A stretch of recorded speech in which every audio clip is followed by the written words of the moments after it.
Buenas noches. Buenas noches, abogado. Buenas noches, abogado. Buenas noches, abogado. Buenas noches, abogado. Buenas noches, abogado. Bueno, vamos a retomar. Hoy vamos a aprovechar a profundizar un poquito más sobre lo que es el tema que nos quedó pendiente. Si ustedes se recuerdan, estuvimos viendo lo que fueron las fuentes subsidiarias. Vamos a tocar también el tema de la segunda actividad de la clase 2, ¿verdad? Que son una actividad que se llama investigación bibliográfica. Y también vamos a prepararnos para la próxima semana porque vamos a hacer una actividad que va a requerir pues de la preparación, de la lectura, del análisis, ¿verdad? De los contenidos que vamos a desarrollar la otra semana, que se va a llamar una plenaria. Ya les voy a explicar de qué se trata. Bueno, voy a compartirles pantalla precisamente para continuar con el material que habíamos estado desarrollando, que es sobre el material de Ángel Giraldo, hacer un pequeño resumen y a su vez retomar ahí donde nos quedamos. Ok. Tenemos esta parte de aquí. Si ustedes se recuerdan, estábamos hablando de lo que era el derecho. Bueno, ¿por qué el derecho es una ciencia? ¿Verdad? De cierta manera responder esa pregunta. Y dentro de lo que es los elementos que pueden identificar a lo que es la ciencia del derecho, hablamos de tres: el objeto, el método y el fin, ¿verdad? Son tres elementos que aquí en este material los pudimos evidenciar. El objeto, recuerden que viene a ser la regulación de los comportamientos sociales que tienen relevancia para un estado en un momento histórico determinado. Ahí habíamos hablado entonces que para entender esto del objeto tendríamos que ver también lo que es el derecho como ciencia. Y hablamos en este siguiente párrafo que está ubicado en esta página número 2 sobre lo que es esos dos niveles. El primer nivel, que es cuando se presenta el problema en la sociedad, entonces nos toca analizar las hipótesis normativas que sirven de base para poder resolver los problemas jurídicos, que pueden estar condicionados de diferentes maneras, ya sea por cuestiones de tipo económico, político, social, etcétera, ¿verdad? Ese es el primer nivel. El segundo nivel ya parte de los postulados que el jurista ha formulado precisamente para solucionar esos problemas. Ver si en la práctica esto nos ayuda a resolverlos. ¿Ok? Si no es así, entonces tenemos que buscar un mecanismo para tratar, ya sea de reformular, ya sea de volver a formular o derogar, etcétera, etcétera. Después, en el siguiente párrafo de la investigación jurídica, hablamos de lo que son los problemas jurídicos, ¿se recuerdan? De ahí definimos que un problema jurídico es todo aquel que se formula al interior del derecho. Y no es un problema jurídico o lo que podríamos llamar solo para efectos de la clase, un juicio político, como aquello que no está dentro de lo que es el interior del derecho. Bueno, esa es la parte del objeto. La parte del método, dijimos que el método, por su naturaleza, para poder entender el objeto y poder llegar al fin, es necesario aplicar lo que es la interpretación jurídica. Ese es el método por excelencia de las ciencias jurídicas. Ahí como quien dice, hicimos una breve pausa y nos venimos a esta parte de aquí. Perdón, me adelanté aquí. Aquí. La página número 3, que fue donde precisamente en esta parte de acá hablábamos de las fuentes formales del derecho. ¿Ok? Ahí fue cuando nosotros planteamos que cuál era el fin cuál era el fin del derecho. Bueno, las fuentes formales que lo integran. Y dijimos, fuente principal que es la ley y las fuentes subsidiarias que ahí les pedí que investigaran un poquito y donde hablamos, por ejemplo, en la clase anterior de la analogía, de la costumbre, de la jurisprudencia, de los principios generales del derecho, del negocio jurídico, ¿verdad? Que fueron los que planteamos para efectos ahorita de la clase. Quiero recordarles lo que hablábamos también en cuanto a lo que es el material. Permítame, voy a borrar aquí. de las fuentes del derecho hondureño. Esta clasificación la propone precisamente la doctora Gilma Gurcia en su material de interpretación jurídica, en donde hace una clasificación atendiendo a las fuentes.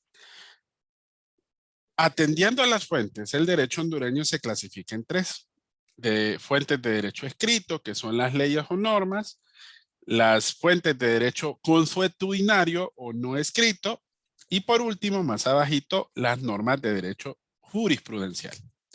¿Cuáles son las leyes o normas de derecho escrito? Bueno, como su palabra lo dice, son las que han sido dictadas por el órgano competente y cuyas disposiciones han sido documentadas precisamente en escritos, constitución, leyes primarias, decretos, etcétera, etcétera, que han cumplido todo el proceso desde lo que es su promulgación hasta lo que es su publicación.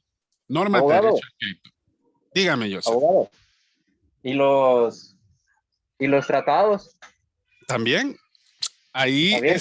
ojo, Joseph, los tratados se consideran como parte de las leyes o normas de derecho escrito siempre y cuando sean incorporados a nuestras legislaciones, ¿verdad? Porque recuerden que un tratado es un acuerdo de voluntades en derecho internacional público en el cual hay dos o más naciones que se ponen de acuerdo y de acuerdo a eso, pues entonces eso que es ese acuerdo, pues se lleva a las legislaciones internas de cada uno de los países.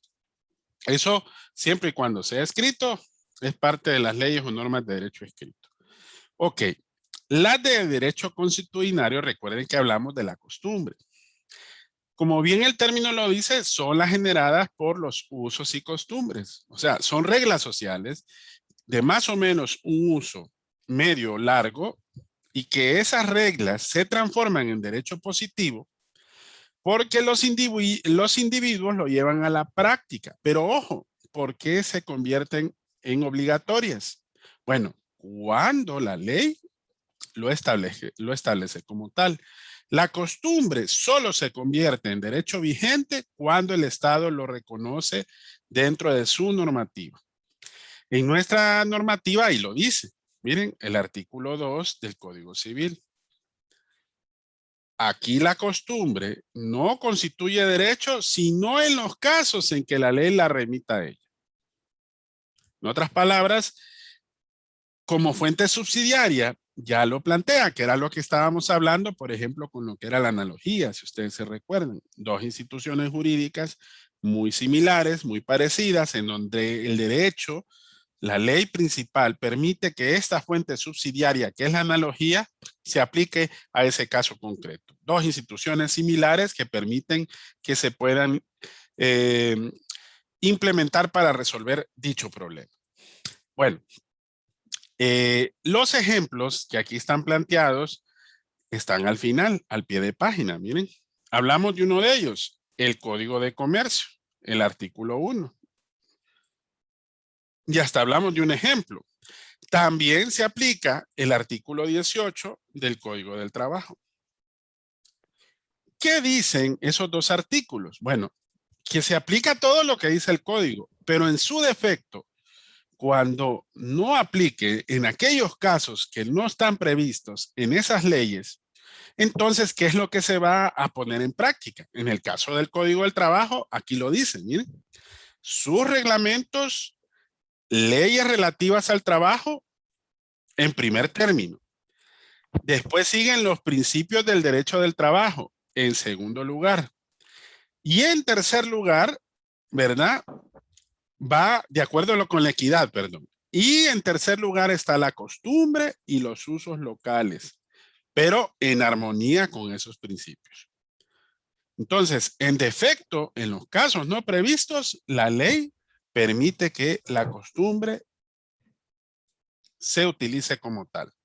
Lo mismo en el Código de Comercio. Miren, ¿qué es lo que norma el Código de Comercio? Bueno, todo lo que son actos de comercio, cosas mercantiles, comerciantes, se rigen por las disposiciones del Código y demás leyes mercantiles que estén establecidas. Pero en su defecto, miren, volvemos a utilizar nuevamente ese término. En su defecto. ¿Qué quiere decir en su defecto? Bueno, que a contrario de que no aplique a un caso concreto lo que es la ley, entonces viene en primer lugar. Miren, usos y costumbres mercantiles. Aquí se ubica en primero. ¿Ok? Y a falta de eso, las normas del Código Civil. Y a falta de eso, los usos y costumbres especiales y locales, que ahí dice que van a prevalecer sobre los generales. Entonces, esto es para su conocimiento, estimados. Y esto de igual manera es parte del conocimiento que queremos evaluar en esta primera unidad. Para que entendamos cómo las fuentes formales dentro de lo que es la ciencia del derecho se aplica como fin último de las mismas. Por eso la necesidad de aplicar un método, que en este caso es la interpretación. ¿Por qué? Porque tenemos que interpretar la norma. Entonces, por ello es necesario, ¿verdad? Y por eso lo aplicamos como método de las ciencias jurídicas. Bueno, nos vamos a regresar aquí al curso otra vez. Perdón, sí, aquí al material. Bueno, hablamos de la analogía, hablamos de la costumbre. Ahora vamos y hablamos también de la jurisprudencia. Ojo, eso fue lo que me faltó, perdón. Me regreso otra vez al material. Esto me faltó. ¿Qué son las normas de derecho jurisprudencial? Que eso es que está en esta última parte, miren. Las normas de derecho jurisprudencial viene de un término que, como bien lo dice, es jurisprudencia. De juris, derecho, y prudencia en el sentido latino de cómo se aplica lo que es la práctica de lo que es, la actividad judicial. ¿Dónde se aplica la jurisprudencia normalmente? En el derecho anglosajón y consecutivamente en el derecho inglés. ¿Por qué? Porque, por ejemplo, allá los abogados aprenden a aplicar el derecho viendo casos prácticos. Y no es que aquí no se hace de igual manera, pero la diferencia es que aquí vemos primero el derecho escrito. Allá no. Allá ven las sentencias, allá ven cómo se fundamentan en determinados casos concretos y por jurisprudencia se aplica precisamente a cada uno de esos casos concretos. Dígame, estimado. Abogado, ¿Sí? ¿una jurisprudencia puede afectar la Constitución? Lo podría hacer siempre y cuando la misma se retrotraiga o sea traída precisamente como tal a lo que es el derecho. Ahora le explico cómo se aplicaba precisamente la jurisprudencia en nuestra Constitución de 1982. Antes existía un artículo en donde establecía que la jurisprudencia se aplicaba cuando sobre un mismo hecho, o sea, cómo aplicar, cómo interpretar, cómo llevar a la práctica precisamente la jurisprudencia y cómo la jurisprudencia se convertía en derecho.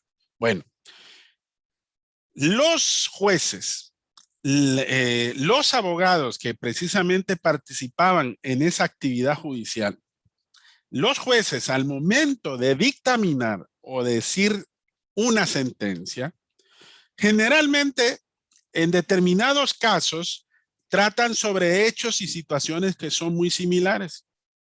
Entonces, en aquellos aspectos dentro del procedimiento de la actividad judicial, normalmente es cuando el juez al dictaminar o dictar una sentencia, que si bien es cierto, debe de ser conforme a derecho, pero dentro de ese mismo procedimiento se generaba algo que en la práctica ayudaba a resolver esa situación, entonces al dictaminar de esa forma, esa sentencia se convertía en jurisprudencia. Entonces, ¿qué significaba? Que eso se podía aplicar también a otros casos similares. Entonces, nuestro derecho permitió en su constitución que cuando se presentaran 3 sentencias sobre un determinado hecho concreto en el mismo sentido, eso se podía convertir en jurisprudencia. Entonces, de esa manera, el jurista podía tomar como prueba, por decir así, esas 3 sentencias y poder aplicarlo a esa situación concreta para poder establecer un derecho escrito. De esa manera, el derecho jurisprudencial se convierte entonces en una fuente principal. Pero ojo, siempre y cuando lo establezca la norma. Por ejemplo, en el Código Penal se habla de jurisprudencia, pero no se le llama literalmente así, sino que se le llama doctrina legal. Ahí ustedes lo pueden ver en los primeros artículos, porque ahí se aplica y se puede aplicar la jurisprudencia para determinados casos judiciales. Por eso es de su naturaleza fundamentalmente jurisprudencial dentro de la actividad judicial, ¿verdad? Y de esa manera, esas decisiones judiciales se aplicaban también a otros casos similares y de esa forma podríamos utilizar esa prueba para ese caso concreto que se está queriendo resolver, ¿verdad? Bueno, eso en cuanto a la jurisprudencia. Ahora sí, nos vamos a devolver aquí al material. Y aquí sí quiero que me ayuden un poco, porque ya definimos la analogía, ya definimos lo que es la ley, ya definimos la costumbre, la jurisprudencia. Ahora yo quiero que ustedes me definan qué son los principios generales del derecho. ¿Qué fue lo que ustedes pudieron investigar sobre ello? A ver, ¿quién me puede compartir una definición que haya encontrado de repente dentro de lo que es el diccionario jurídico o cualquier otra fuente? ¿Voluntario o voluntaria? Yo aquí encontré algo, abogado. Dígame. Dice, en primer lugar, son principios por cuanto constituyen en los soportes primarios estructurantes del sistema jurídico. En segundo lugar, dice, son reglas de carácter general porque trascienden un precepto concreto y no se confunden entonces con apreciaciones singulares o particulares. Y en tercer lugar, los principios generales son de derecho, ya que se trata de fórmulas técnicas del mundo jurídico y no de simples criterios morales o buenas intenciones o vagas directivas. Algo interesante ahí. Ahí vamos sumando. A ver, ¿alguien más que tenga otra definición un poquito diferente a la que proporcionó Mercedes? Yoli, Dígame. buenas noches. Buenas noches. Dice, los principios generales del derecho son los enunciados normativos más generales, que a pesar de no haber sido integrados formalmente en los ordenamientos jurídicos particulares, o bien recogen de manera abstracta el contenido de un grupo de ellos. Son conceptos o proporciones de naturaleza axiológica o técnica que informan la estructura, la forma de operación y el contenido del mismo, de las normas, grupos normativos, conjuntos normativos y de estos principios son utilizados por los jueces. Dice que los principios generales del derecho son enunciados normativos que expresan un juicio deontológico acerca de la conducta a seguir en cierta situación o sobre otras normas de ordenamiento jurídico. Así es. Ahí está muy interesante esa parte cuando dice que es un juicio deontológico, ¿verdad? Porque normalmente la deontología lo que trata de velar o trata de ver son conductas o situaciones o normas dentro de lo que es un ordenamiento jurídico. Como pueden ver, los principios generales del derecho, en su defecto también, la misma ley lo puede remitir. Vaya, les voy a comentar un ejemplo de cómo se retrotrae a lo que es el derecho natural a lo que es posteriormente el derecho positivo. Les voy a mencionar de un principio, que es más que todo un principio dentro de lo que es el derecho privado. De repente lo han escuchado algunos de ustedes. Y se llama la buena fe. ¿Qué es la buena fe? La buena fe, si nosotros lo tratamos de profundizar, es cuando se exige una conducta recta o honesta entre las partes, por ejemplo, que participan dentro de un acto o dentro de un proceso. Vaya, les comento así rapidito. Imagínense que uno de ustedes me quiere vender un vehículo o vengo yo y quiero comprar un vehículo. Y la persona me dice que el vehículo está en perfecto estado. Es de segunda, pero en perfecto estado. Pero viene la persona y me dice garantizado. Pero imagínense, pasan 5 días, 15 días y de repente se me funde el motor. Vengo yo, voy al mecánico, lo llevo donde una persona que es conocedora y me dice, mire, Lick, o mire, abogado, este motor tenía un vicio oculto. Ay, ay, ay. Ya cuando hablamos de un vicio oculto, entonces ahí ya perdemos lo que entre las partes habíamos convenido. ¿Por qué? Porque un vicio oculto ya va con una mala intención. Y recuerden ¿cuál es el principio general del derecho que generalmente la contratación se establece?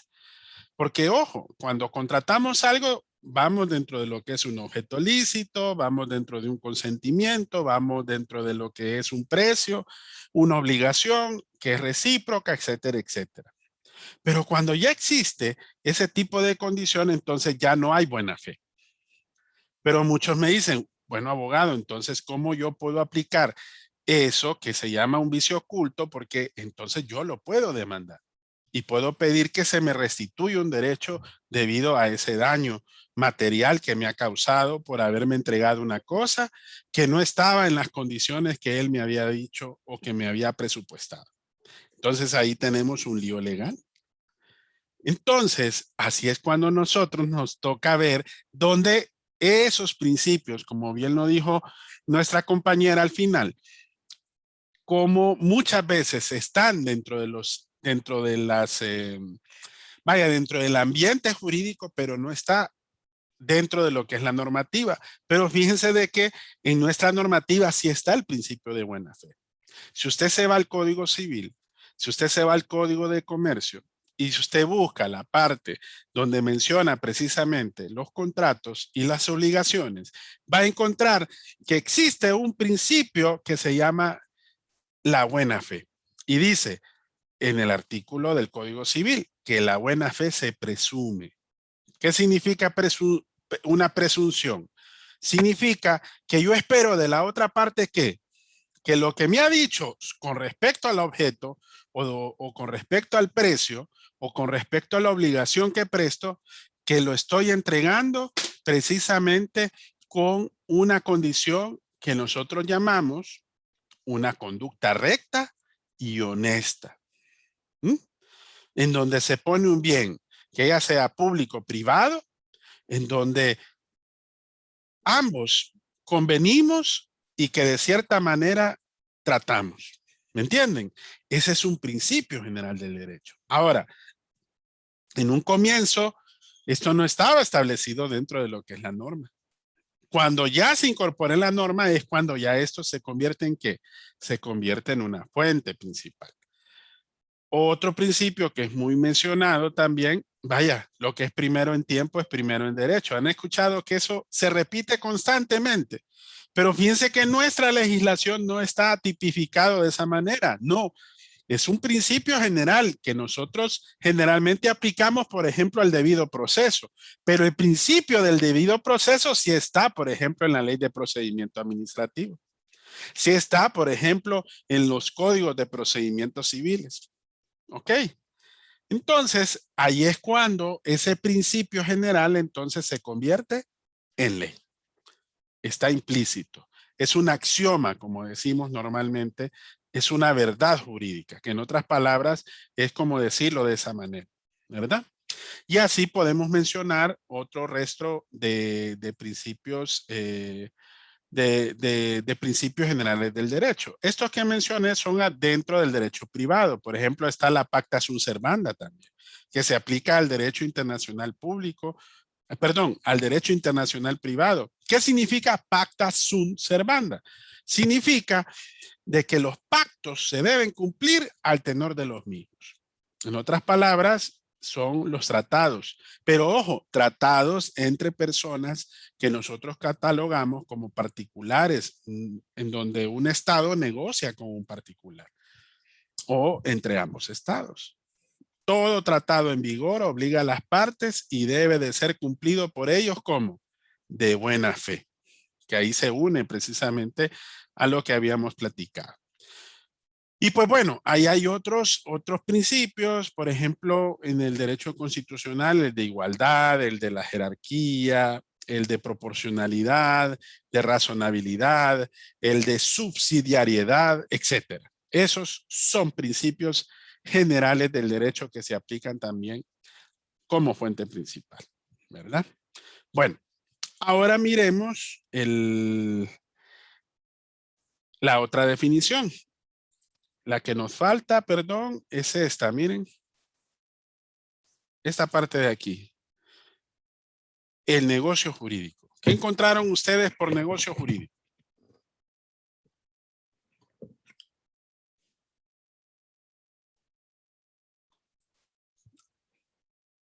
¿Un voluntario?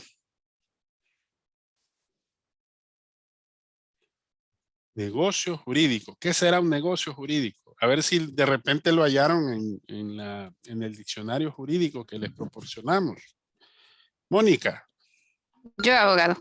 Ajá, díganme. Buenas noches. Buenas noches. Dice procedimiento por el cual las partes titulares del objeto en conflicto se someten a la controversia, a la decisión de un tercero que pueda actuar en bien, su resolución, perdón, en equidad o un bien en derecho.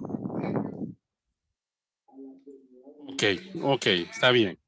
Esa es una parte, pero hay otra parte ahí que también está dentro de lo que es negocio jurídico. Vamos a ver, ¿alguien más que tal vez me aporte otro poquito, además de lo que mencionó la compañera? Abogado, yo encontré, es un acto jurídico lícito integrado por una o varias declaraciones de voluntad privada que el derecho reconoce como base para la producción de efectos jurídicos buscados y queridos por su autor o autores, siempre que concurran determinados requisitos o elementos.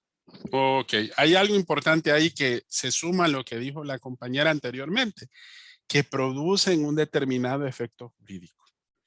Y que otra característica, que cumpla ciertos requisitos, ¿ok? Dentro de ciertos límites y que sean reconocidos precisamente dentro de lo que es el derecho. Ya ahí vamos llegando a lo que precisamente nosotros queremos ver como una fuente subsidiaria. Vaya, otro ejemplo les voy a dar. Imagínense que usted viene y le dice a una persona, quiero que me preste X cantidad de dinero, se pacta un interés bancario, se pacta un interés no bancario, perdón, no es ni siquiera un prestamista no bancario, sino que le dice, mire, présteme 10,000 lempiras, le voy a pagar a fin de año, exactamente el 31 de diciembre, y se llega el día y no pasa, pero no existe un documento en donde se haya certificado eso. Eso entre las partes es una obligación, ¿sí o no? Porque hay un acuerdo de voluntades. Existe una obligación entre ambos, ¿verdad? Pero, ¿qué pasa con la exigencia legal? Ahí es cuando de repente existen ciertos requisitos. Ahora, en nuestra legislación se establecen ciertas maneras en las cuales nosotros podemos hacer que eso tenga un reconocimiento a nivel jurídico. Ahí es cuando hablamos de requisitos. Vaya, otro ejemplo. Todavía no lo termino y lo dejo ahí a stand-by. Imagínense cuando una persona le vende un terreno a una persona, no hacen escritura pública, sino que hacen un documento privado. ¿Quién es el legítimo propietario? Y imagínense, se pasan derechos y de repente el documento privado dice que le está dando la nuda propiedad. Pero realmente, ante terceros, ¿quién aparece como legítimo propietario de ese bien? Los dejo stand-by ahí. Bueno, hablemos de un vehículo. En cierto momento a mí me pasó de que yo compré un vehículo, un Datsun 210, creo que fue hace más o menos unos 25 años. Y entonces, miren, yo me acuerdo que cuando compré el carrito, aún cuando yo lo compré era viejito, era de los años 70, ¿verdad? Y ahí aprendí a manejar. Y yo me recuerdo que ese vehículo tenía todos los traspasos, pero ninguno registrado. Y adivinen qué, tenía como 6 propietarios antes que yo. Yo era el 7º propietario. Entonces, bueno, yo quería adquirir ese bien. Era mi primer vehículo. Pero ¿qué pasa?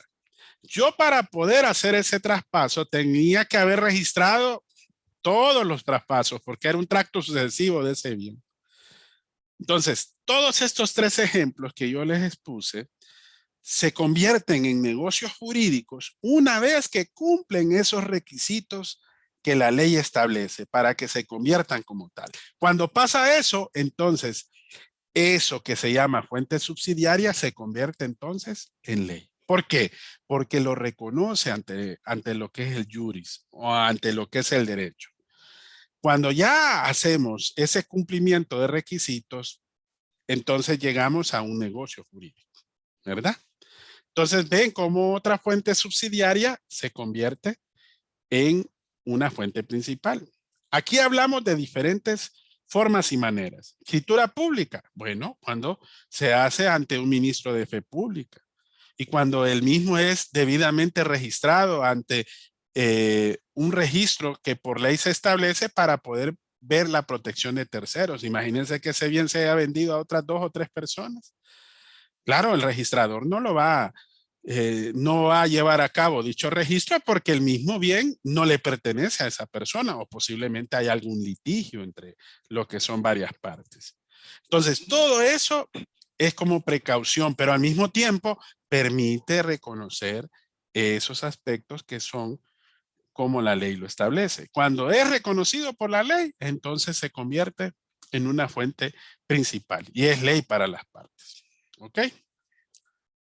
Bueno, hasta aquí llegamos con esa parte de los de las fuentes subsidiarias. Ahora, quiero que miremos el siguiente párrafo. Aquí está. Aquí vimos lo que es la ley como fuente principal. Hablamos de la analogía, los principios generales del derecho, la costumbre, el negocio jurídico y la jurisprudencia como fuentes principales. Ahora, más adelantito, aquí en este siguiente párrafo, me dice que en el manejo de las fuentes se pueden presentar algunos problemas. ¿Ok? Esos problemas son comunes. Bueno, ojo, miren, son tan así que dentro de lo que son los problemas jurídicos, cuando nos toque resolver, van a haber ciertas situaciones que la misma doctrina, el mismo derecho nos va a establecer como problema y que nos va a tocar ver y determinar cómo resolver esos problemas. Aquí se mencionan algunos de ellos. Vaya, por ejemplo, aquí está, miren. Hablemos primero de la orden de prelación de las fuentes subsidiarias. Cuando decimos orden de prelación es cuál es primero, cuál es segundo, cuál es tercero, ojo. Pero imagínense, en un caso concreto, ¿se pueden aplicar más de 2 fuentes subsidiarias? Se puede dar el caso. Muy rara vez se da, pero se puede presentar. Entonces yo les puedo preguntar, ¿cuál de todas es la más importante?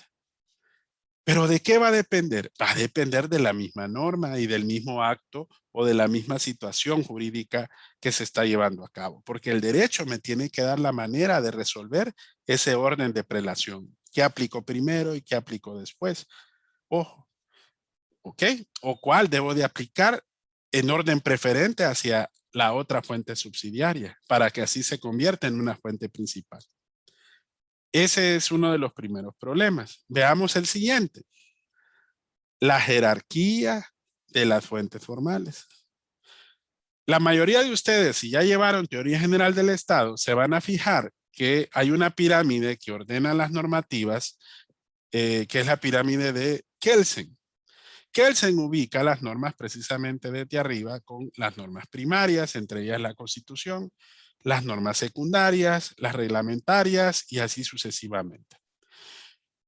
Se les van a presentar casos en los cuales pueda que exista un conflicto de leyes en el espacio. Entonces ahí es cuando usted va a tener que determinar qué norma es la que jerárquicamente se aplica en preferencia hacia la otra. Entonces este es otro problema, mire, la jerarquía de las fuentes formales. Y en tercer lugar, otro de los problemas más comunes es la vigencia de la ley en el tiempo y en el espacio. Uy, gran cantidad de situaciones que se pueden presentar. Imagínense una ley especial que se aplica durante un determinado tiempo y que muchas veces nosotros, para casos concretos, tal vez una autoridad se equivoca y la aplica. Y ahí es cuando nos toca decir, bueno, ¿y qué pasó aquí?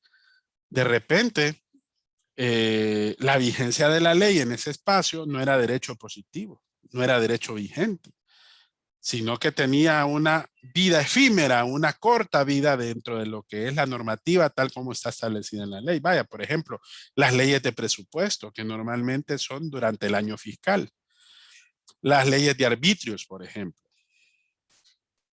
Las leyes municipales, la ley seca. ¿Me entienden? O sea, vigencia de la ley en el tiempo y en el espacio. Otro de los problemas que se puede presentar en el manejo de las fuentes formales del derecho. Bueno, más abajito vamos a hablar precisamente del método. Ya dijimos, interpretación jurídica. Vamos a pasar a la siguiente página. En esta paginita, si ustedes se fijan, bueno, yo cometo el error, digo yo error, ¿verdad? Pero es bueno de aprovecharse de esos errores, pero no para mal, ¿verdad? Ni para, esto es para bien, ¿ok? Porque si se fijan, está subrayado el material. No está como quien dice a colores, pero si ustedes se fijan, está, miren, está como marcadito y está subrayado. Eso es como para decirle, esto es lo que tiene que estudiar. ¿Entienden? En otras palabras, se les hace un poquito más sencillo. Aunque la obligación mía es que lean todo el material, no solamente que se vayan a lo que está resaltado. Ahora, el método es la interpretación jurídica. ¿Cómo interpretamos? Bueno, este material de Ángel Giraldo me propone una interpretación pura en base a una doble dimensión. La primera dimensión está marcada aquí, miren jóvenes, en este espacio final. La primera forma de interpretar es determinar los conceptos teóricos y los juicios de valor. ¿Ok?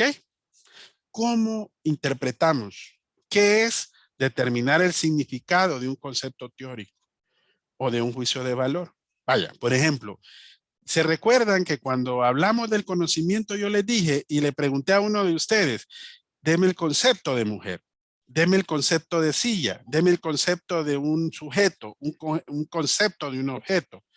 Ahora, cuando hablamos de un concepto teórico, nos referimos a lo que en base a nuestra experiencia hemos nosotros captado para el buen conocimiento en el idioma que nosotros manejamos, en un simple español, en el castellano. Cuando nosotros leemos literalmente algo, es porque lo que nosotros comprendemos, eso es un concepto teórico. ¿Ok? Por eso dice que lo primero para interpretar es determinar los conceptos teóricos. Lo que en nuestro español podemos entender dentro del concepto jurídico legalmente establecido como tal. Entonces, eso es un concepto teórico. ¿Y qué es un juicio de valor? Bueno, ahí es cuando cabe lo que nosotros hablamos como deber ser. El jurista, cuando crea una norma, tiene una intención, ¿sí o no? Tiene una intención. Esa intención, ¿en qué se basa? Bueno, en lo que nosotros podríamos establecer como tal dentro de lo que nosotros entendemos que debería de ser la intención del jurista con respecto a la formulación de una norma. El deber ser. Vaya, por ejemplo, hay un artículo, creo que, bueno, hay varios artículos en la Constitución que hablan de la responsabilidad del funcionario público. Creo que está entre los últimos capítulos. Creo que es el 321, 326, por ahí. Me dice ahí que la responsabilidad del funcionario público se somete a la ley y que él mismo no es superior a ella. Cuando nosotros queremos entender un concepto teórico, es lo que nosotros entendemos ahí con nuestras propias palabras. ¿Qué es lo que entendemos teóricamente hablando? Que el funcionario público es depositario de un poder que la misma ley le está facultando, pero que también dice que su actividad debe de ser dentro de lo que es estrictamente lo que establece la norma. ¿Cuál es el deber ser? Bueno, el deber ser es la intención del legislador. ¿Qué es lo que pretende el legislador? Que la actitud de un funcionario público sea honesta, que sea diligente, que sea responsable, que sea de acorde a la actividad que él realiza. Entonces, ¿me entienden? Cuando nosotros interpretamos, por eso estudiar derecho no es sencillo, jóvenes. No es fácil, porque muchos piensan que es aprenderse las cosas de memoria. Y eso es una idea de hace la época primitiva dentro de lo que es propiamente el mismo derecho, ¿verdad? Se interpreta de una manera distinta. Ahora vemos que la cosa es más difícil y más complicada. ¿Pero por qué? Porque debemos entender y comprender la interpretación desde ese punto de vista. Bueno, y la segunda dimensión es esta. Miren, en el siguiente párrafo está, dice, determinar el alcance de las fuentes formales del derecho, es decir, la totalidad de supuestos que la integran. Miren, usted cuando va a interpretar una norma no se tiene que ir solamente por lo que dice el artículo. Hay que leer el contexto, hay que ver el capítulo, hay que ver el título, hay que ver la norma como tal, hay que ver otras leyes especiales que están relacionadas con eso. Interpretarlo es verlo desde esa concepción. Entonces, ven que no es tan sencillo ni tan fácil como podríamos decirlo propiamente dicho. Bueno, antes que entremos en esa parte de preguntas, quiero enseñarles algo que precisamente tiene que ver con este método dentro de lo que es la clase. Vamos a ir al curso. Ok, aquí en esta parte del curso, recuerden que está la clase 2. Aquí hay una actividad que se llama investigación bibliográfica y de campo. ¿Qué van a hacer en esta actividad? Van a ver dos cosas. En la clase, ustedes van a ver varios métodos de las ciencias. Ustedes tienen que hacer una investigación bibliográfica. ¿Qué significa bibliográfico? Buscar de fuera otras referencias que hablen sobre el mismo tema. ¿El tema cuál va a ser? Métodos. Pero va a estar digregado en dos partes. La primera parte es la que dice ahí, métodos de las ciencias. Usted tiene que ver los que están en la lección, pero que usted tiene que identificar y ver los otros métodos que ahí no están descritos y usted tiene que definirlos, caracterizarlos y ejemplificarlos. Es decir, que no me va a mencionar ninguno de los métodos de las ciencias que están dentro de la clase 2, sino que va a buscar otros muy diferentes, muy distintos. Va a enriquecer el conocimiento. Va a definirlo, va a caracterizarlos, va a ejemplificarlos, ¿verdad? Esa es la primera etapa del trabajo. La segunda etapa es que en el material que estamos estudiando, que es el material de Giraldo, que es el mismo que les mostré ahorita, aquí específicamente en esta parte se mencionan tres métodos. Aquí está el método exegético, aquí está el método sistemático y aquí está por último el método sociológico. Entonces, ustedes les va a servir como base esas definiciones para poder profundizar en lo que dice la actividad que está acá. ¿Qué es lo que van a hacer aquí de acuerdo a la actividad? Bueno, nos vamos a ir a la actividad y aquí dice, miren, ¿ve? Va a definir, va a describir los tres métodos de interpretación.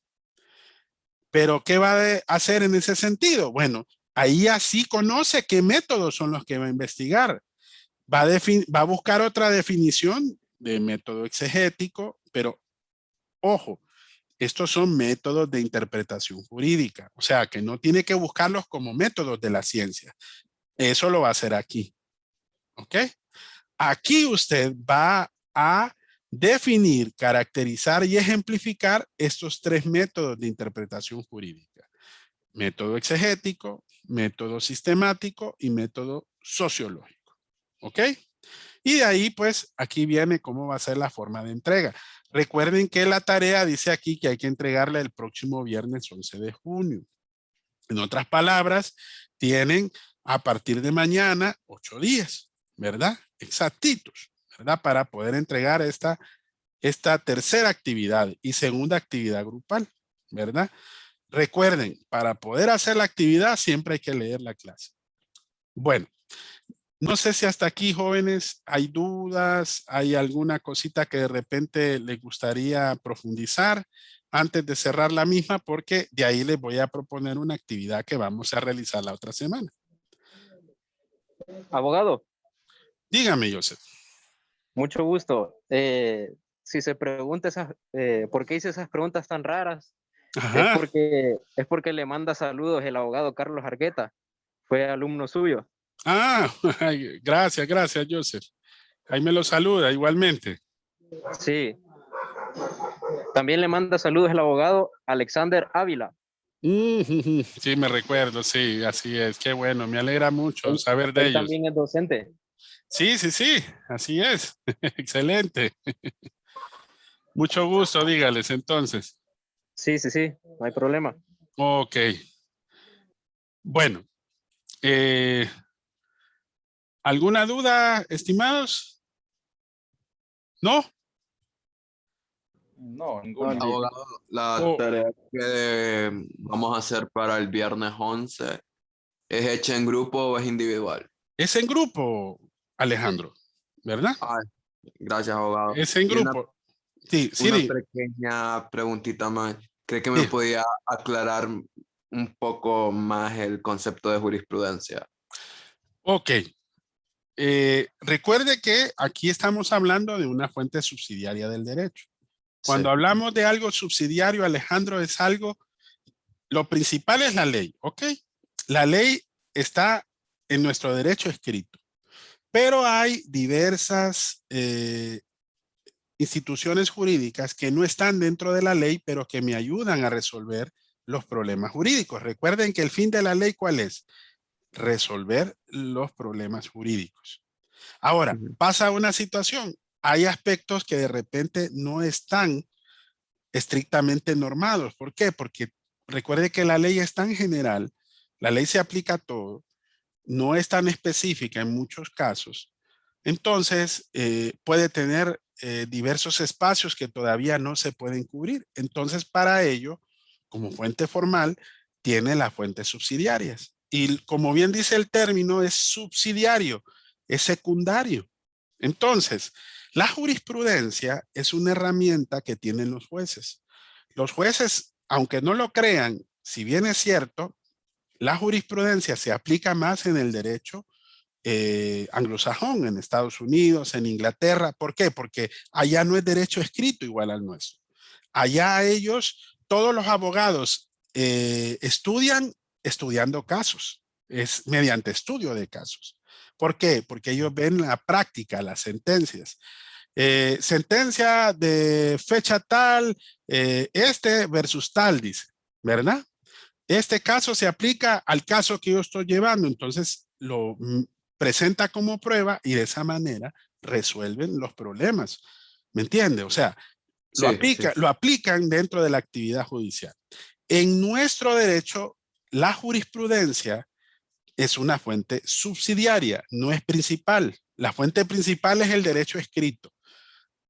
Esa es la base de nuestro derecho. Entonces, ¿qué es lo que hacen también los jueces? Los jueces también pueden crear norma en aquellos aspectos en los cuales va dentro de la actividad judicial. Vaya, un caso concreto que me pasó a mí. Nosotros nos llegó un cliente que de repente había sido mal despedido. Y él, en la notificación de despido, solamente le pusieron los artículos.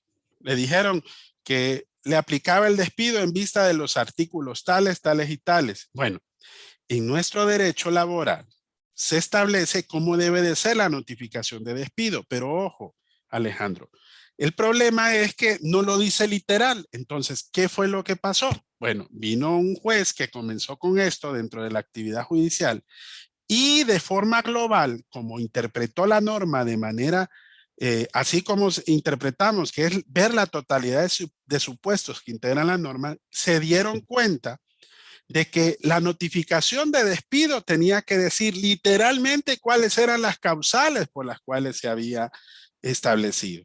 Entonces, ahí dictó una sentencia. Fue basada en base a derecho. ¿Por qué? Porque sí establece en los artículos. Entonces, él, dentro de esa actividad judicial, dictaminó, sentenció que debe de ser de esta forma, que debe de ser la notificación de despido. Entonces, vino otro juez y vio el mismo ejemplo que di de esta sentencia y se fijó de que esta apreciación, esta práctica dentro de la actividad judicial es positiva dentro del aspecto normativo del derecho laboral.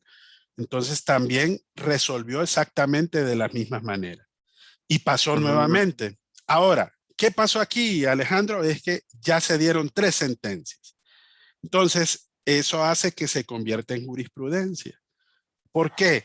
Porque ya es parte de la actividad judicial. Entonces, si vengo yo y yo quiero que un juez dictamine de esta forma y tomando como prueba la misma jurisprudencia, si el derecho me lo permite, porque lo permite nuestro derecho, en este caso laboral, entonces yo puedo presentar como prueba estas 3 sentencias que son jurisprudencia para que así el juez pueda tomar esa prueba y de esa forma dictamine o sentencie de esa forma también. Entonces, eso hace que se convierta en jurisprudencia dentro de la actividad judicial, ojo, ¿verdad? Porque hay diversos aspectos que así ha tomado la Corte Suprema, vaya, por ejemplo, los autos acordados. Los autos acordados son directrices que se dan dentro de la actividad judicial y que ayudan a resolver cuestiones que tienen que ver dentro del proceso de los diferentes juzgados de la República. Y eso es jurisprudencia también, ¿verdad? Muchas gracias, abogado. Ya me quedó bien claro. Ok. Por ejemplo, gracias. Excelente. Bueno, antes que se vayan, jóvenes, sí quiero decirles una cosa, falta un minuto. Los quiero invitar a que lean el material. Recuerden que hay 2 foros. Está el foro de la clase 1 y está el foro de la clase 2 y 3. Pero ojo, la próxima semana vamos a empezar una plenaria. ¿La plenaria en qué consiste? Es actividad también de los foros. Yo voy a venir aquí a preguntar sobre la clase 1, la clase 2 y la clase 3. Entonces, jóvenes, van a tener que leer este fin de semana porque lo voy a hacer con nombre y apellido. Y eso es parte del acumulativo de los foros también. ¿Ok? Para que ustedes, ahí puso Marco una cara de extrañeza, exacto. No se preocupen, no les va a ir mal. Lo bueno es que me lean, que analicen, que profundicen el material. Y la otra semana vamos a empezar con estas plenarias, ¿verdad? Hasta el día del examen. Ese va a ser el objetivo que vamos a desarrollar para aprender, para poder asimilar mejor el contenido de la clase, ¿verdad? Entonces se me preparan. El lunes yo les voy a decir qué día vamos a tener las clases y espero pues que nos vaya súper bien la próxima semana con estas actividades. Recuerden que el examen ya está cerca. Estamos a un poco más de 2 semanas, ¿verdad? Más o menos, ¿verdad? Porque hoy es 2. Es a finales precisamente de este mes de junio. Todavía hay tiempo. Así que por lo menos vamos a tener unas 4 o 5 videoconferencias que vamos a llevar a cabo estas plenarias. Va a ser más ameno. Quiero que ustedes participen, ¿verdad? Entonces no se les voy a olvidar eso. Dígame, Yami. ¿Yami? ¿Levantó la mano? No. Ok. Bueno, entonces nos vemos la próxima semana, jóvenes. Espero que la pasen bien, cuídense mucho, ¿verdad? Y que pasen un lindo fin de semana, ¿verdad? Si Dios lo permite, nos vemos la próxima semana. Ahí les aviso el lunes qué día nos conectamos. Gracias, Muchas abogado. gracias. Buenas noches. Bye. Buenas noches, abogado. Buenas noches. Buenas noches, abogado. Bueno, hasta Gracias, luego. gracias.